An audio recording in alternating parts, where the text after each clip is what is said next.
Life can be pretty unexpected. One day, I'm folding sweaters in a high-end boutique, dreaming of big things, and the next, I'm face to face with destiny. Or at least that's what it felt like when Liam walked in. But let me back up a bit. I'm Chloe, and fashion's my passion.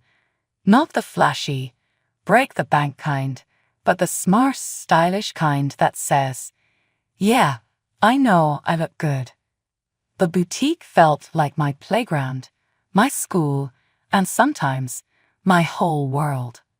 I could pair a vintage belt with a modern dress and make them look like they were meant to be together. My dream: to turn this knack into a career as an image stylist. "Is it Liam?" I asked, spotting the guy browsing through our new collection. He had that artsy vibe, complete with a camera hanging around his neck, like he saw the world in snapshots. "Yeah, I'm here for a shoot," he said. "I need something that screams urban chic, but isn't trying too hard." I laughed. "You're in luck. Urban chic's my middle name." "Well, not really, but you get the point."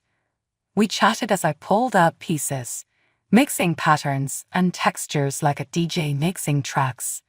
He was easy to talk to and had a pretty sharp eye for fashion, especially for someone who spent his days looking through a lens. "You've got real talent," Liam said, holding up a leather jacket I paired with a soft floral dress. "Ever think of doing this professionally?" "All the time," I admitted, "but dreams and rent don't always align, you know." He nodded. "Tell me about it. I was shooting weddings before I could land anything bigger. But you've got to chase what you love." Our conversation was interrupted by a shrill voice echoing through the store. "Chloe, darling, where are those scarves I asked about?" That was Ms. G, the store owner. She wasn't big on patience. "On it," I called back, giving Liam an apologetic smile. "Duty calls." He handed me his card and said, "Let's talk. Maybe there's something we can collaborate on." "Maybe," I replied, pocketing the card. I didn't hold my breath. People threw around, "Let's collaborate," like spare change, and nothing ever came of it. The rest of the day was a blur of customers, folding clothes, and Miss G's demands. But as I locked up the store, Liam's card burned a hole in my pocket. What if? I thought. Better not get my hopes up. "Hey, Chloe," it was Liam, leaning against the wall outside. "Grab coffee with me. I've got an idea I want to run by you." Coffee turned into dinner, and dinner turned into late-night talks about everything and nothing. Liam's world of photography was as colorful and chaotic as mine in fashion. The more we talked, the more it felt like our paths were meant to cross. Liam's idea of meeting the family came out of nowhere. One minute we were chilling on his couch, flipping through old photo albums, and the next he says, "You should come to dinner with my folks this weekend." "Are you for real?" I dropped the album, staring at him like he'd just sprouted a second head. "Liam, babe, we've been dating, what, a couple of months? Isn't it a bit early for the whole meet the family circus?" He just grinned that cocky smile that always made me roll my eyes and laugh at the same time. "They're going to love you, Chloe, and I want my worlds to collide. You, them, all of it together." I could have said no, could have told him I wasn't ready to jump into that pool just yet. But looking at him, all excited and hopeful, what could I do? I caved. "Fine, but if your sister starts measuring me for a wedding dress, I'm out of there." Liam laughed. "Sophie, nah, she's more likely to sell you a knockoff and keep the change." Great, just the endorsement I needed, I thought as we arrived at Liam's family home. He wasn't kidding about their place. It was like something out of a magazine, all sleek lines and expensive tastes. My thrift shop chic outfit suddenly felt very out of place as we approached the door.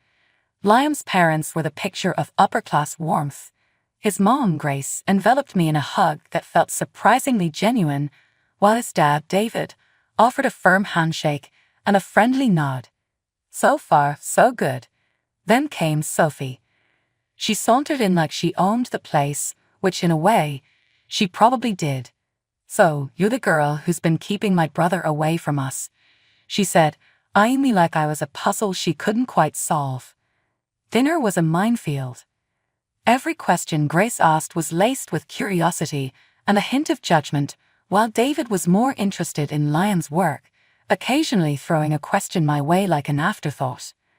But Sophie was on a whole other level. "So, Chloe, Liam tells us you're into fashion, planning to make a career out of selling clothes," she asked with a slight smirk. I bristled but kept my cool. "More than selling, actually. I'm looking into becoming an image stylist. There's an art to creating an image, a persona. It's not just about the clothes." "Art, huh?" Sophie smirked again. "Sounds fanciful. And here I thought art was about expression, not dressing up mannequins." I could feel Liam tensing beside me, but I placed a hand on his arm. "Everyone's got their medium, Sophie. Some use canvas, others use a camera," I said, glancing at Liam. "And some of us use fabric and texture. It's all expression in the end." The rest of the evening passed in a blur of forced politeness and subtle digs from Sophie. By the time Liam and I said our goodbyes, I was more than ready to escape into the night. Meeting his family was one thing, but dealing with his sister Sophie was a whole other level of drama I hadn't signed up for. It all kicked off one afternoon at the boutique, right in the middle of a busy spell, when Sophie decided to grace us with her presence. She strutted in like she owned the place, her eyes scanning the store until they landed on me. "Hey Chloe, you're going to hook me up with a discount, right? Family perks and all that," she said, smirking as she held up a dress from the new collection. I was already bracing for trouble. "Sophie, you know I can't do that. This is the latest line, no discounts, not even for family." Her smirk dropped, replaced by a scowl. "What? Come on, don't be such a stick in the mud. I'm practically your sister." I shook my head, trying to keep my voice even. "Rules are rules, Sophie. I can't just change them for you." That set her off. She threw the dress down and stormed out, muttering about how I'd regret this. I sighed, knowing this wasn't going to end there. Sure enough, Liam gave me an earful later. "Chloe, why couldn't you just give her the discount? She's my sister. We're supposed to look out for each other." I was fuming but tried to stay calm. "Liam, I'm not about to lose my job over a discount.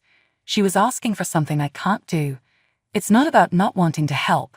It's about not being able to." He didn't get it, or maybe he didn't want to. Either way, things were tense for a while. Meanwhile, family dinners became a minefield. Sophie never missed a chance to gloat about her new rich boyfriend and their upcoming wedding, laying it on thick about how amazing everything was going to be. Liam ate it up, always encouraging her, while I just sat there forcing a smile, feeling like I was on the outside looking in. "Don't miss this chance, Sophie," Liam would say, and all I could do was nod along, wondering when this charade would end. It was clear Sophie enjoyed making me squirm, reveling in any chance to show me up in front of Liam and his parents. And Liam. He was caught in the middle, always trying to smooth things over but never quite seeing the whole picture. Despite the ups and downs, especially with Sophie stirring the pot at every opportunity, Liam and I found our little slice of happiness. It was one of those lazy Sundays, the kind where the world seems to pause just for you, when Liam decided to flip our world upside down in the best way possible. We were sprawled on the couch, a marathon of some show we weren't really watching playing in the background. I was mid-yawn when Liam muted the TV and turned to me with this look, you know, the kind that says something big is coming, but you're not quite sure if you're ready for it. "Chloe, we need to talk," he said, suddenly serious. I sat up straight, my heart racing. "What's up? Everything okay?" He took a deep breath, running his hands through his hair. "Yeah, no, everything's fine. Better than fine, actually. I've been thinking. Here it comes, I thought. He's had enough." Sophie finally got to him. "I don't want to wait any longer, Chloe. I want us to start planning our future together." I blinked, processing. What do you mean? He got off the couch, knelt down on one knee, and suddenly it clicked. Chloe, will you marry me? My heart stopped, then raced. Are you serious right now? You're asking me now. Yeah, why not? He grinned, that confident, slightly cocky grin that drove me wild. I love you, Chloe. I want to spend my life with you, drama and all. So what do you say? I looked at him kneeling there, so sure of himself of us, and despite the voice in my head screaming about Sophie and all the complications, I knew my answer. Yes, I whispered. Yes, I'll marry you. Liam's face lit up, and he swept me into his arms, spinning me around. That's my girl. But then reality crept in, as it always does. Liam, you do realize what you're signing up for, right? Your sister, my job, us. It's not going to be easy. He set me down, his hands on my shoulders, looking me straight in the eye. Chloe, I don't care about any of that. We'll figure it out together. Sophie will come around, and if she doesn't, well, that's on her. You and me, we're a team now. His words were like a balm, soothing the worry that had taken root in my chest. A team, huh? I like the sound of that. Yeah, Team Chloe and Liam against the world. We laughed, the tension melting away, replaced by a sense of rightness, of belonging. In that moment, it didn't matter what Sophie thought or what anyone else said. We were in this together, for better or worse. Wedding prep was in full swing, and it was turning into my full-time gig. I was all over it from the get-go, designing the whole shebang. I dreamed up a vibe for the day that was elegant, but with a twist, and ordered this bomb dress with a massive bow that screamed me. The girls were getting outfitted in styles I handpicked, and I had a vision that tied everything together. I dove headfirst into planning the decor, custom-designed invitations, unique guest gifts, and photo zones that would make your Instagram pop. The arch, tables, chairs, everything had to match the vibe. I was buzzing, imagining the looks on everyone's faces when they saw the setup. Grace, my future mother-in-law, was on this journey with me. We hit the shops like a storm on weekends, hunting for those perfect little touches. Over coffee, she'd spill how impressed she was with my dedication. You're really going all out, aren't you? Sophie's not even half as involved with her plans, she'd say, shaking her head. One day, Grace asked if I could give Sophie a hand with her wedding stuff. Honestly, I wasn't keen, but Grace looked so hopeful, so I said, sure, I'll talk to her. Sophie, though, wasn't having any of it.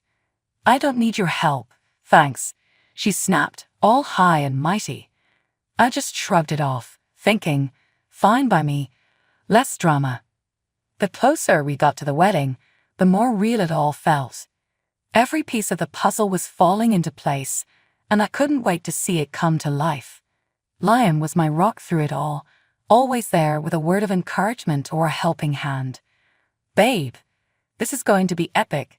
Can't believe you pulled all this together, he'd say, eyes wide as he looked over the plans. Yeah, well, it's got to be perfect, right?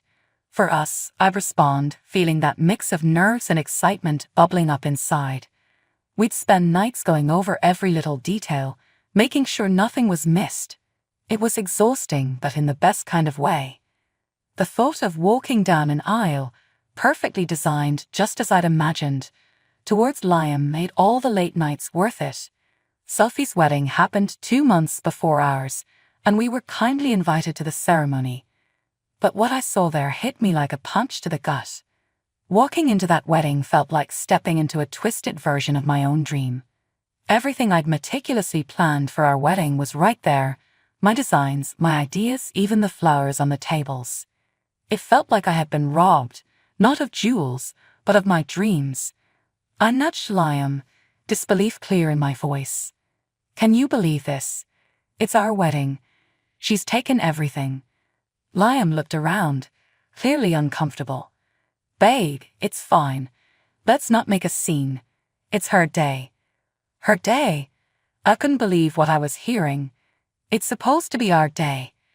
She's wearing my dress, Liam, and that's my bouquet in her hands. As Sophie made her grand entrance, looking like a carbon copy of my dream wedding, the sting of betrayal cut deep. Guests oohed and snapped pictures of the decor I poured my heart into. Their joy was like a knife in my gut. I turned to Liam, desperation in my voice. She stole our wedding. How can you be okay with this? Liam, always the peacemaker, sighed and avoided my gaze. Don't do this now. It's Sophie's wedding. Don't ruin it. Ruin it. The irony was almost unbearable. I was the victim here, yet somehow I was expected to smile and nod while Sophie paraded around in my dream. The urge to flee, to run from this mockery of my plans, was overwhelming. But as I stood there, surrounded by stolen dreams, a fire lit within me. No, I wouldn't run. This wasn't just about centerpieces and dresses. It was about respect, about the sanctity of my ideas. Liam, I said, my voice low but firm, this isn't right. You know it. I need to know how she got her hands on my plans. He looked at me then, worry in his eyes, but before he could respond, Sophie was upon us, beaming in her ill-gotten gown. Isn't it just perfect? She gushed, oblivious or indifferent to the turmoil she'd caused. I forced a smile, my mind racing. It's something. All right. Tell me, Sophie, where'd you get the inspiration? Her laughter was as fake as the facade we were all maintaining. Oh, here and there. A girl has her sources. With those words, she walked away, mingling with the guests. Sources. The word echoed mockingly in my head. My sources, my plans, my wedding. Liam tried to steer the conversation elsewhere, but I was done. Done playing the understanding fiancé, done watching my wedding play out like some cruel joke. I made my way to Grace, who stood next to Sophie, basking in the praises showered upon the stolen decor by oblivious guests. 6 months of planning, Sophie boasted, and Grace nodded along, pride written all over her face. Fueled by a mix of hurt and determination, I confronted Sophie and Grace. Who came up with this? Who's the mastermind behind the wedding design? My voice cut through the murmurs, attracting curious glances. Sophie's confident smirk faltered under my gaze, and the guests fell into an uneasy silence. Grace, caught off guard, turned to me, asking, "Is everything all right, dear?" Before I could respond, Liam was by my side, his hand on my arm, trying to lead me away. "Let's not do this here. It's Sophie's day," he whispered, pleading. I pulled my arm away, my voice rising despite my efforts to stay calm. Why, Liam? Why did Sophie steal my wedding plans? How did she even get my dress? Sophie's eyes darted to Liam, her facade crumbling. Liam, with a sigh of resignation, faced me. "Look, our wedding was still a way off. I thought Sophie could use your ideas and the dress. It saved money." I stared at him, struggling to process his words. "You gave her my dress and my ideas, and you think it's okay because it saves a few bucks." The justification hung heavy in the air, tainted with betrayal. Liam, faltering under my gaze, added, "We can always push our wedding back, let people forget about the design. I'd do anything for my sister." Sophie, emboldened by Liam's support, couldn't resist a dig. "I just had to have that dress. It was too beautiful to pass up. Now you can say you're following in my footsteps." That was the last straw. My vision blurred with tears of frustration and heartache. I faced Liam, the guests, the entire room. "I can't do this. I won't marry someone who puts his sister's whims over our plans, our future." Liam reached for me, but I stepped back, my decision clear. "No, Liam, this isn't about a dress or decorations. It's about respect and trust, and it's clear I can't trust you to stand by me." Grace, my almost mother-in-law, surprisingly took my side. "Joe's right," she said, her voice cutting through the tension like a knife. "This isn't how we raised our kids, to steal and lie." The folks on Sophie's would-be husband's side looked like they'd swallowed sour grapes.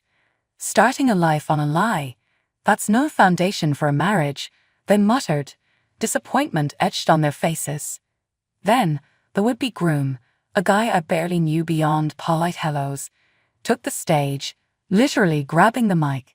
"There won't be a wedding today. I can't marry someone who's okay with such deceit." His eyes met mine for a moment, filled with apology, but I couldn't find it in me to feel sorry for Sophie. Her reaction was something out of a bad soap opera. Tears, screams, and then, as if to punctuate her outrage, she threw her bouquet to the ground and started stomping on it.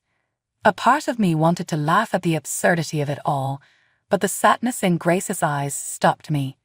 Liam, my now ex-fiancé, seemed more concerned about his sister's theatrics than the mess he'd helped create. "Look what you've done, Cho. You're ruining everything," he accused, his words aimed at me like darts. His parents, however, weren't on the same page. "We're ashamed," they said, their disappointment directed at Liam and Sophie. "Ashamed to have raised children who think this is okay." Walking away from that mess, I felt a mixture of relief and sorrow. Relief that I dodged a lifetime of being second to Sophie's whims, and sorrow for what could have been if Liam had been the partner I thought he was. After the storm comes the calm, they say, and in my case, after a hurricane of emotions and a tornado of drama, I finally found my peace. It wasn't overnight, mind you. It took a good chunk of soul-searching and a whole lot of me time, but I got there. One afternoon, sitting in the quiet of my living room, surrounded by sketches and fabric swatches, I realized I was finally doing what I loved again, designing, creating, dreaming. Only this time, it was for me. My phone rang, breaking the silence. It was Emma, my best friend, her timing impeccable as always. "Chloe, girl, how's the world's next big wedding stylist doing today?" Her voice was a warm hug over the phone. I chuckled, shaking my head even though she couldn't see me. "Getting there, Emma. Actually working on a new project right now. That's my girl. Hey, remember that boutique on 5th? The one we loved. They're looking for a designer to revamp their bridal section. Sounds right up your alley." My heart skipped a beat. "Really? That's huge." Emma laughed. "Yeah, you should totally go for it. Show them what you're made of." And I did. I poured my heart and soul into a portfolio, showcasing not just my skills but my vision, my passion for fashion that told a story, celebrating love in all its forms. Walking into that boutique, portfolio in hand, felt like stepping into a new chapter of my life. The interview was more of a conversation, a shared excitement for what weddings could be, and when they offered me the job on the spot, it was more than an opportunity. It was validation, a sign that I was exactly where I was supposed to be. But amid the new beginnings, there was one loose end that needed tying up: Liam. The whole wedding debacle left me not just heartbroken but financially in the lurch too. So, I decided it was time to square things away for my peace of mind. I met Liam at a quiet coffee shop, a neutral ground for what was sure to be an uncomfortable conversation. "Chloe, he started, but I held up a hand, cutting him off.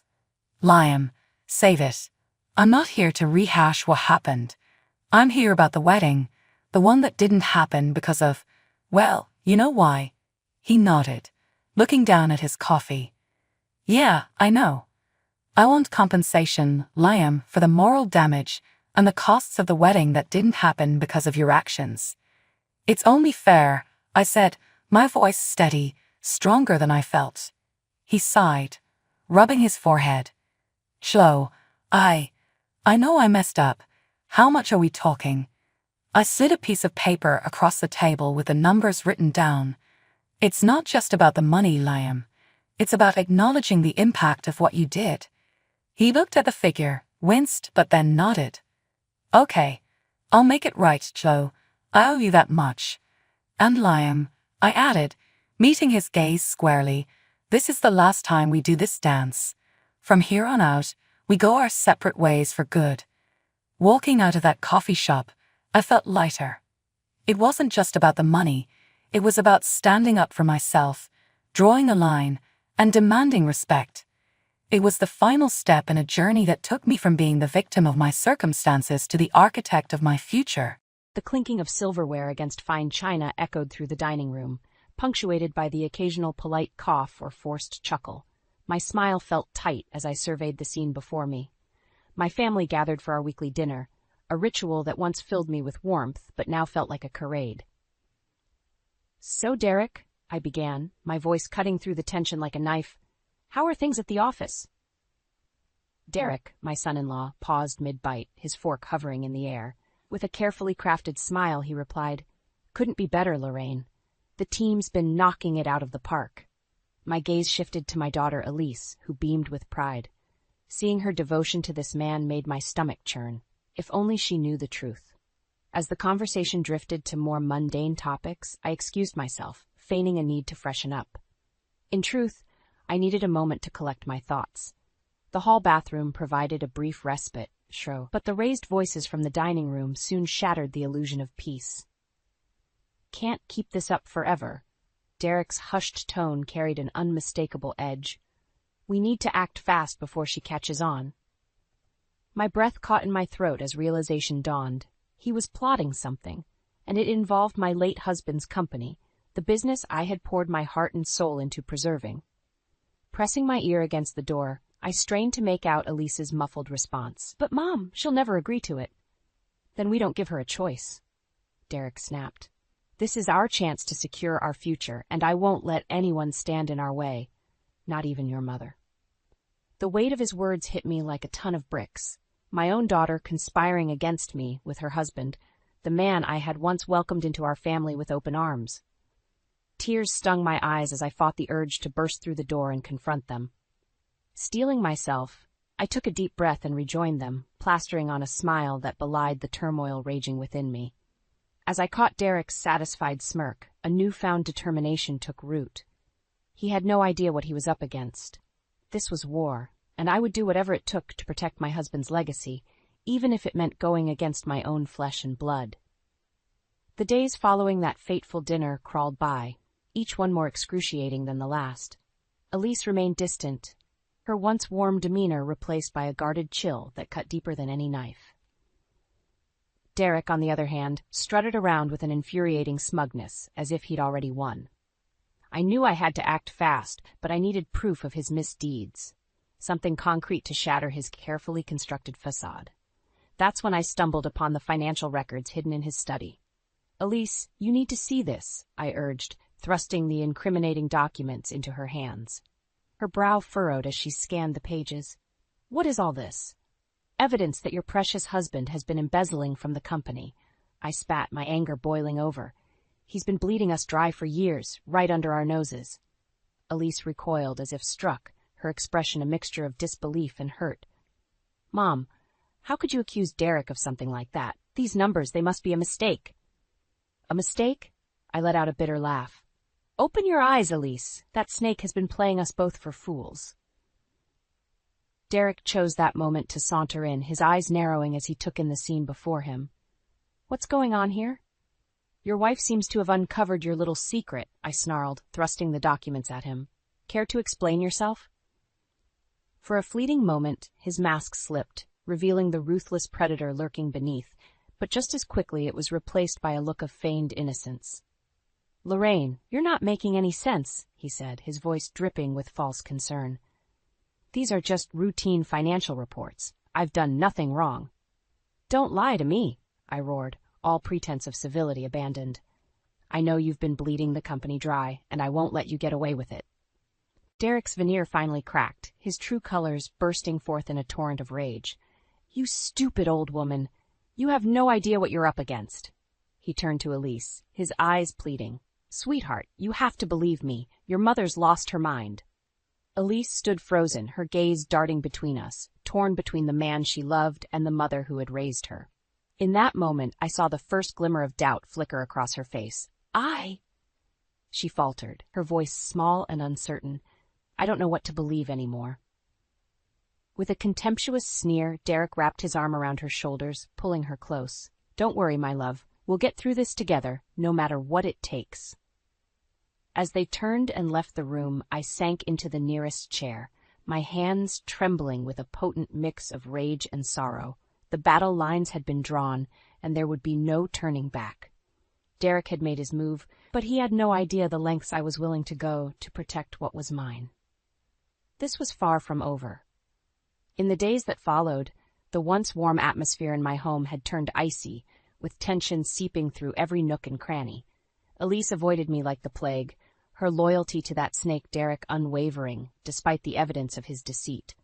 I knew I couldn't take him on alone, not with the resources at his disposal. That's when fate intervened in the form of Jenna Williams, a young hotshot lawyer with a chip on her shoulder and a vendetta against Derek. "Mrs. Robertson, we need to talk," she announced, barging into my living room one afternoon without preamble. I eyed her warily, taking in her no-nonsense demeanor. "And you are?" "Jenna Williams, attorney at law." She thrust out a manicured hand, her grip firm and unyielding. "I represent a client who was defrauded by your son-in-law in a business deal gone wrong." My interest piqued, I motioned for her to take a seat. "I'm listening."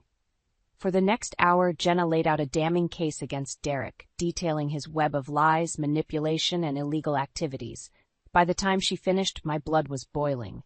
"That snake has been playing us all," I growled, slamming my fist on the coffee table. "He needs to be stopped." Jenna's eyes gleamed with a predatory light. "That's where you come in, Mrs. Robertson. With your insider knowledge and my legal expertise, we can bring Derek down once and for all." I hesitated, the weight of her proposition hanging heavy in the air. Could I really go to such lengths, even if it meant turning against my own daughter? As if sensing my hesitation, Jenna leaned forward, her gaze intense. "Look, I get it. Family loyalty is a powerful thing. But ask yourself this: how far is Derek willing to go to protect his interests? Do you really think he has your daughter's best interests at heart?" Her words struck a nerve, reigniting the fury that had been simmering within me. Derek was a cancer, slowly poisoning everything he touched. If I didn't act, he would destroy not only the company, but my family as well. Squaring my shoulders, I met Jenna's gaze head-on. "All right, Miss Williams, I'm in. Let's take that son of a bitch down." A feral grin spread across her face as she extended her hand. "It's a pleasure doing business with you, Mrs. Robertson." As our hands clasped, sealing our unholy alliance, I felt a renewed sense of determination coursing through my veins. Derek might be a formidable foe, but he had no idea what he was up against. Together, Jenna and I would expose his lies and bring him to his knees, no matter the cost. The game was on, and I intended to play for keeps. The days melted into weeks as Jenna and I worked tirelessly to gather evidence against Derek. Every phone call, every late-night meeting carried the weight of our mission, to expose his misdeeds and bring him to justice, no matter the cost. "We need more," Jenna growled, slamming her fist on the table laden with financial records and incriminating documents. "This is damning, but not enough to guarantee a conviction." I pinched the bridge of my nose, exhaustion weighing heavy on my shoulders. "What else do you need? I've given you everything I could find." Jenna leveled her steely gaze at me. "We need a smoking gun, something irrefutable that proves his intent to defraud the company."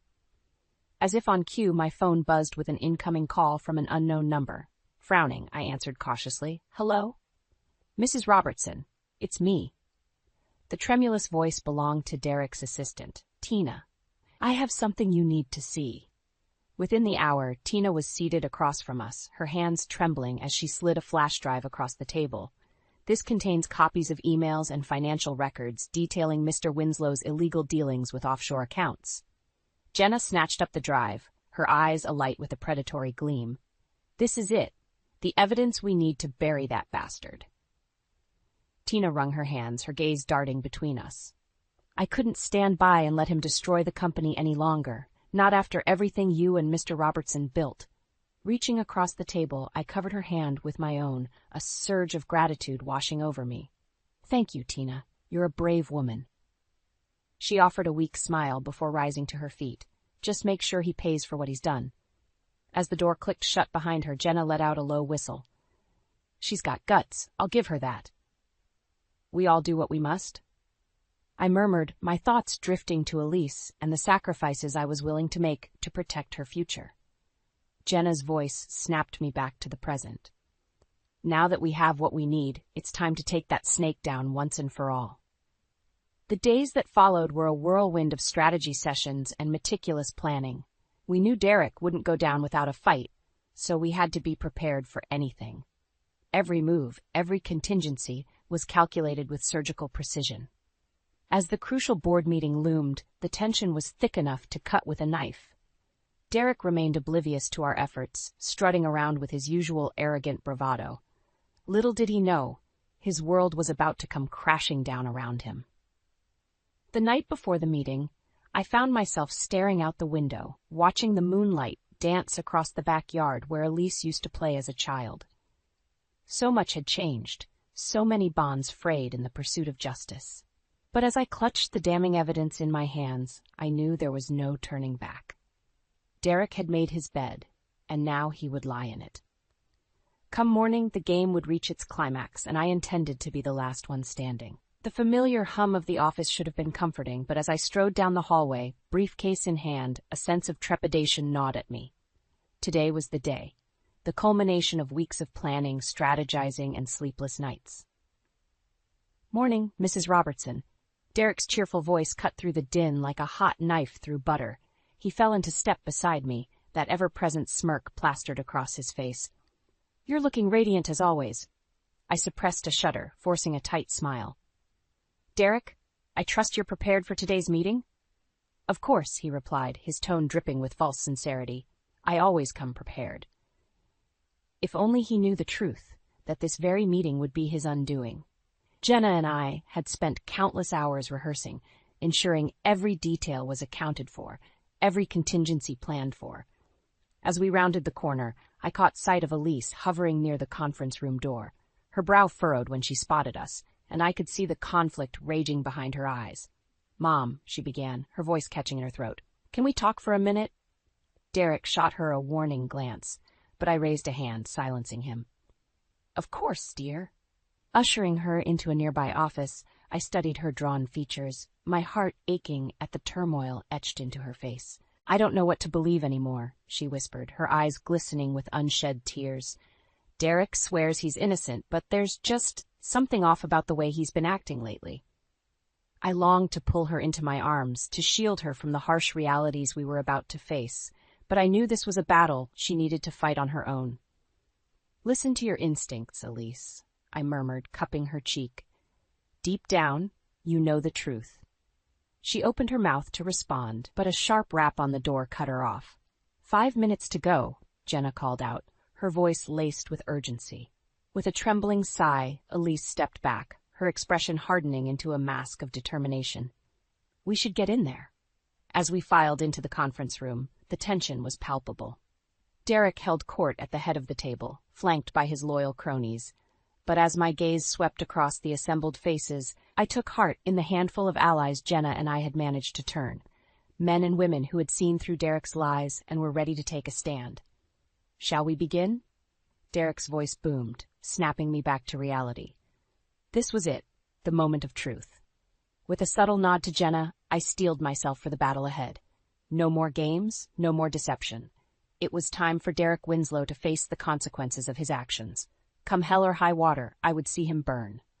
The conference room descended into a tense silence as Derek launched into his opening remarks, his smooth baritone masking the venom that lurked beneath. I fought the urge to roll my eyes at his blatant attempts to cast himself as the wronged party, the victim of some grand conspiracy. Jenna caught my eye from across the table, a silent signal passing between us. It was time. "If I may interject," I called out, my voice ringing with a confidence I didn't quite feel. All eyes swiveled in my direction, and I could sense Derek's irritation simmering beneath the surface. "Mrs. Robertson," he drawled, his tone laced with forced patience. "I was under the impression this was a board meeting, not a therapy session for your delusions." A ripple of unease swept through the room, but I held my ground, leveling my gaze at the man who had once been like a son to me. "I think it's time we address the elephant in the room, Derek." His eyes narrowed, but I pressed on, nodding at Jenna to cue the projector. "For years, you've been bleeding this company dry through a complex web of offshore accounts and dummy corporations." As the damning financial records flickered across the screen, a hush fell over the attendees. Even Derek's staunchest allies shifted uncomfortably in their seats, the weight of the evidence undeniable. Derek, however, maintained his composure, a derisive chuckle escaping his lips. "Really, Lorraine? This is what you've resorted to? Slandering me with doctored documents and baseless accusations? I wouldn't be so sure about that." All heads swiveled as Tina, Derek's former assistant, stepped into the room, clutching a thick manila envelope. Derek's smug facade faltered, his eyes widening in a rare display of unguarded emotion. "Tina, what is the meaning of this?" "The meaning," she said, her voice trembling but resolute, "is that I can no longer be complicit in your crimes, Mr. Winslow." With a deft flick of her wrist, she upended the envelope, scattering its contents across the table. A damning trail of emails, bank statements, and ledgers, all bearing the irrefutable proof of Derek's illegalities. A deafening silence blanketed the room as the reality of the situation sank in. Derek's allies exchanged uneasy glances, their allegiances fracturing before our very eyes. Derek, for his part, had abandoned all pretense of civility. His handsome features contorted into a mask of rage as he rounded on me, spittle flying from his lips. "You conniving old witch! How dare you turn my own people against me?" Before anyone could react, Jenna was on her feet, her steely gaze boring into Derek's. "That's enough, Winslow. The jig is up. We have more than enough evidence to bury you in criminal charges, embezzlement, fraud, money laundering, you name it." Derek's chest heaved with each ragged breath, his eyes darting around the room like a cornered animal. For a fleeting moment our gazes locked, and I saw the ugly truth laid bare. He was a soulless monster, consumed by greed and ambition. Then, as quickly as it had come, the moment passed. His shoulders slumped in defeat, and he sank back into his chair, the fight draining from his body. "Well played, Lorraine," he muttered, a twisted smile curling his lips. "Well played indeed." As security swept in to escort him away, I caught Elise's eye from across the room. Tears streamed down her cheeks, her expression a heartbreaking mix of anguish and relief. In that moment, I knew the hard road to healing lay ahead. But as Derek's scathing glare bore into me one last time, I felt an odd sense of peace wash over me. The battle had been won, even if the war had exacted a heavy toll. Come what may, I would face it head-on, my daughter by my side. Derek Winslow was gone, but the fight for my family's future had only just begun. The days following Derek's dramatic ousting were a whirlwind of activity. Lawyers, accountants, and investigators swarmed the office, meticulously untangling the intricate web of deceit he had woven. Meetings stretched late into the night as we grappled with the full extent of his misdeeds, the company teetering on the brink of financial ruin. Through it all, Elise remained a stoic presence by my side, her unwavering support a beacon of strength in the eye of the storm. Yet I could see the toll it was taking on her, the sleepless nights, the occasional vacant stare when she thought no one was looking. "She's holding up better than I expected," Jenna murmured one evening as we pored over the latest stack of financial reports. I followed her gaze to where Elise sat hunched over her laptop, her brow furrowed in concentration. "For now, perhaps. But this is just the calm before the storm." As if on cue, the office door burst open, and Derek's lawyer, a slimy character named Roth, blustered in, his face flushed with indignation. "This is an outrage," he bellowed, slamming his briefcase onto the nearest desk. "My client has been subjected to unlawful persecution and character assassination." Jenna arched a perfectly sculpted brow, her expression one of bored indifference. "Your client is facing multiple felony charges, Roth. I'd say he's getting off easy." Roth opened his mouth to retort, but I cut him off with a sharp wave of my hand. "Enough. We're not here to entertain your theatrics. State your business or show yourself out." His beady eyes narrowed, but he seemed to think better of further antagonizing us. "Very well. My client is prepared to offer a plea deal in exchange for leniency." A derisive snort escaped Jenna's lips. "And why, pray tell, would we entertain such a ludicrous proposition?" "Because," Roth sneered, "my client has information that could prove detrimental to certain parties involved in his downfall." The implication hung heavy in the air, and I felt a chill run down my spine. Of course, the snake would try to slither his way out of the noose, even if it meant dragging others down with him. Elise had gone rigid at her workstation, her knuckles white as she gripped the edge of the desk. "He's bluffing," she murmured, her voice laced with a desperation that belied her words. Roth's gaze shifted to her, his lips curling into a predatory smile. "Am I, though? Your dear husband has a knack for uncovering secrets, even those buried deepest in the family closet." A tense silence stretched between us, punctuated only by the faint ticking of the wall clock. Finally, Jenna broke the stillness, her voice a low, dangerous growl. "Get out." Roth's eyes widened in mock surprise. "You're not even going to hear me out? Who knows what skeletons Mr. Winslow might have unearthed in his quest for—" "I said, get out." Jenna was on her feet now, her finger jabbing the air mere inches from Roth's pallid face. "Before I have you forcibly removed from the premises." For a moment it seemed he might press his luck, but something in Jenna's steely gaze must have given him pause. With a disdainful sniff, he snatched up his briefcase and turned on his heel, muttering curses under his breath as he stormed out. The office descended into a heavy silence, the weight of Roth's thinly veiled threats hanging over us like a dark cloud. Elise's shoulders trembled, and I moved to her side, enveloping her in a fierce embrace. "It'll be all right, sweetheart," I murmured, stroking her hair. "That snake has no venom left to strike with." Yet even as the words left my lips, a tendril of doubt snaked its way into my heart. Derek was a master manipulator, and if there was one thing I'd learned, it was never to underestimate his capacity for cruelty. The battle might have been won, but the war was far from over. The months that followed Derek's downfall were a whirlwind of legal battles and painstaking reconstruction. As the dust settled, the true extent of his betrayal became painfully clear. The company teetered on the brink of financial ruin, its coffers drained by his greed. Yet, through it all, Elise remained a steadfast presence by my side, her resilience a constant source of strength. Together, we pored over financial records, negotiated with creditors, and laid the groundwork for a fresh start, a future untainted by Derek's poisonous influence. "I can't believe he had the audacity to threaten us like that," Elise muttered one evening as we pored over the latest batch of legal documents. I glanced up from the stack of papers, my lips pressed into a grim line. "That's just who Derek is, a snake who'll strike at anyone foolish enough to get in his way." Well, he miscalculated this time. There was a steely glint in her eye, a newfound resolve that made my heart swell with pride. "We're not going to let him slither back into our lives."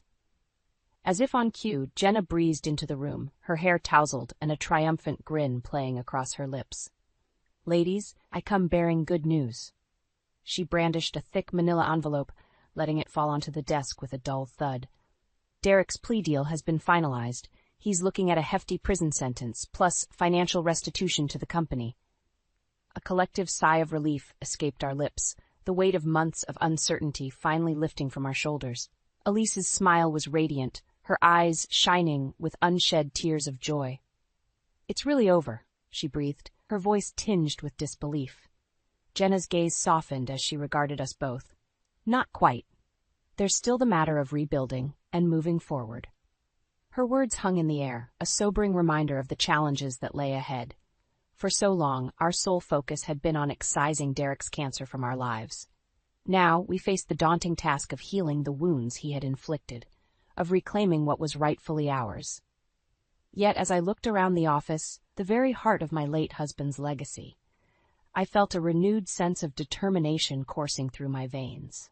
This was our chance, our opportunity to rise from the ashes and forge a brighter future. "You're right, Jenna," I said, my voice ringing with conviction. "It's time to roll up our sleeves and get to work."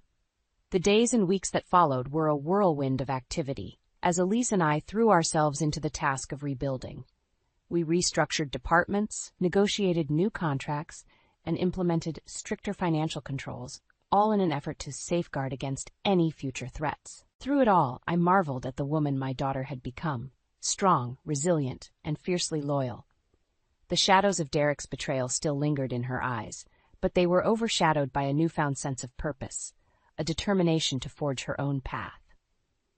As the sun set on our first day of renewed operations, Elise and I lingered in the empty office, basking in the quiet sense of accomplishment. "Can you believe it, Mom?" she murmured, her gaze sweeping over the familiar surroundings. "We actually did it. I wrapped an arm around her shoulders, pulling her close.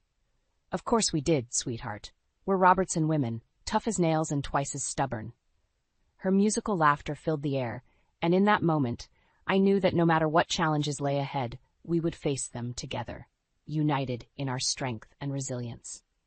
As the last rays of daylight faded, casting long shadows across the room, I couldn't help but feel a sense of bittersweet nostalgia. So much had changed, so many battles fought and won.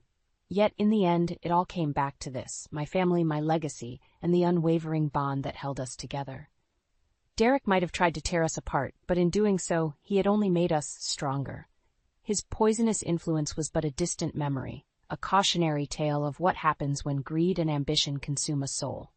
As for us, well, we had a future to forge. One built on the foundations of love, loyalty, and an unbreakable spirit, and this time nothing and no one would stand in our way.